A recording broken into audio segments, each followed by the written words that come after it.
దళిత ఆదివాసీ నిరుపేద పిల్లల కోసం గురుకుల పాఠశాలలు ఏదైతే స్థాపించారో 1998 జీవో ఎంబస్ నెంబర్ 71 ద్వారా ఆదివాసీల పిల్లల కోసం గురుకుల పాఠశాలలు దళిత పిల్లల కోసం స్థాపించినటువంటి గురుకులాలు ప్రభుత్వాలు దారి తప్పిస్తున్నాయా, నిజంగా దారి తప్పుతున్నాయా అర్థం కాని పరిస్థితుల్లో ఉంది. ఈరోజు రాష్ట్ర ప్రభుత్వం, కూటమి ప్రభుత్వం అధికారంలోకి వచ్చి 2 సంవత్సరాలు దాటుతున్నా ఈ రోజు వరకు గత ప్రభుత్వం రద్దు చేసినటువంటి గురుకుల పాఠశాలలు, గత ప్రభుత్వం రద్దు చేసినటువంటి బెస్ట్ అవైలబుల్ స్కూల్స్ ఏదైతే ఉన్నాయో ఆ స్కూల్స్ ను పునరుద్ధరిస్తామని చెప్పి అధికారంలోకి వచ్చిన ఈ ప్రభుత్వం 2 సంవత్సరాలైనా కూడా నిమ్మక నీరెత్తినట్టు.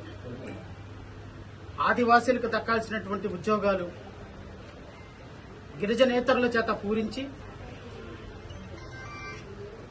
గిరిజన పాఠశాలల్ని తుంగలో తొక్కి ఈరోజు డాక్టర్ బిఆర్ అంబేద్కర్ స్ఫూర్తితోటి సాగుతున్నటువంటి గురుకుల పాఠశాలల్ని ఐఐటి పాఠశాలలని, లేకపోతే అడ్వాన్స్డ్ మోడల్ టెక్నాలజీని చెప్పేటువంటి పాఠశాలలని చదువుతున్నటువంటి పిల్లల్ని ఆగస్టు నెలలో ఒక స్కూల్లో ఒక విద్యార్థి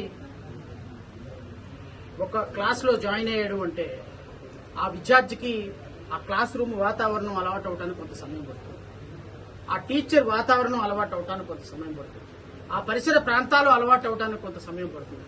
అందుకనే right of free and compulsory education act లో ఎక్కడైతే స్కూల్ ఉంటుందో ఆ స్కూల్ ½ కిలోమీటర్ పరిధిలో మాత్రమే పిల్లలు చదువుకునే వాతావరణం ఉండాలి అని చట్ట నిబంధన ఉంది.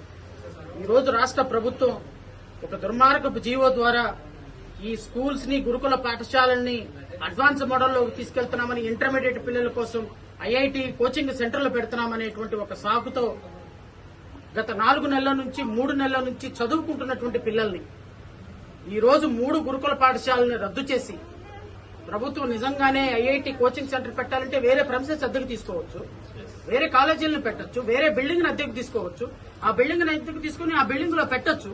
అలాగా బిల్డింగ్ తీసుకుని పెట్టడంలో మేము కూడా తోడ్పాటు సహకరిస్తాం. అలా పెట్టడం మా పిల్లలకు కూడా అవసరమే.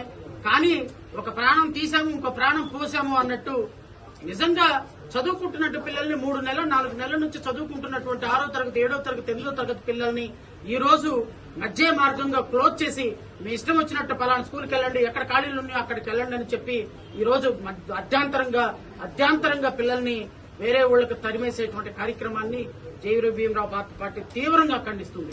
దీనికి ఖచ్చితంగా మద్దతు ఉంటుంది. నేను నారా లోకేష్ ను కూడా హెచ్చరిస్తున్నా. ఆల్రెడీ తాడికొండలో ఉన్నటువంటి పేరెంట్స్ మొత్తం దీని మీద కేసు వేశాం.